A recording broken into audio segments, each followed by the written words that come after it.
Bonjour Paul Pinault, vous êtes architecte et responsable de l'intégration du groupe Michelin. Comment et quels sont les types de données que vous récupérez chez Michelin?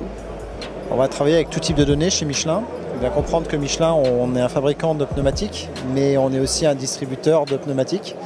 Que comme toute entreprise, on fait de la comptabilité, comme toute entreprise, on a des clients, on fait de la CRM. Donc en fait, on retrouve tous les métiers classiques dans notre entreprise. Et donc le type de données qu'on traite vont aussi bien être des données relatives à la production que les données relatives aux ventes, au stock, à nos clients, à la commercialisation des produits. Donc on a beaucoup de données.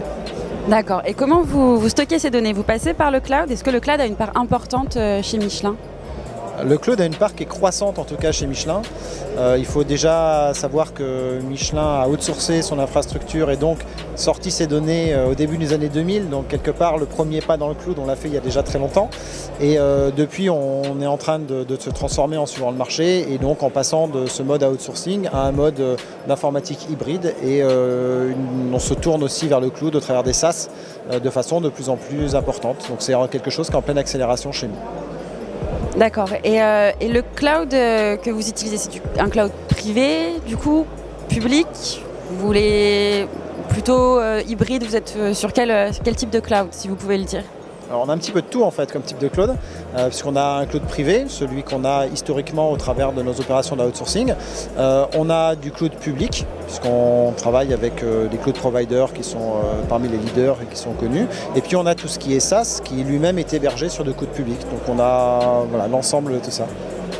D'accord. Et quels sont les impacts un peu de tout ça sur la gestion sur toute la gestion de vos données? Est-ce que ça simplifie vraiment tout ça? Est-ce que vous voyez une différence?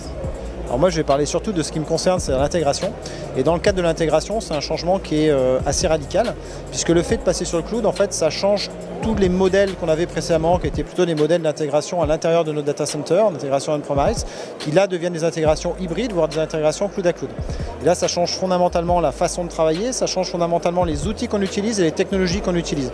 Si je veux résumer ça, globalement, avant, on était plutôt en train de discuter sur les technologies, on va dire type MQ, avec de l'asynchrone, avec du découplage, avec ce genre de choses. Et là, on se retrouve dans un monde d'API, qui est un monde qui est beaucoup plus couplé, complètement synchrone. Et donc, il y a une transformation de cette ancienne façon de faire de l'intégration vers la nouvelle façon de l'intégration, tout en arrivant à conserver un niveau de service, un niveau de monitoring qui soit de bonne qualité. Donc on a en effet une grosse transformation sur cette partie-là liée à cette digitalisation et ce passage vers les SaaS entre autres. D'accord, merci beaucoup Paul.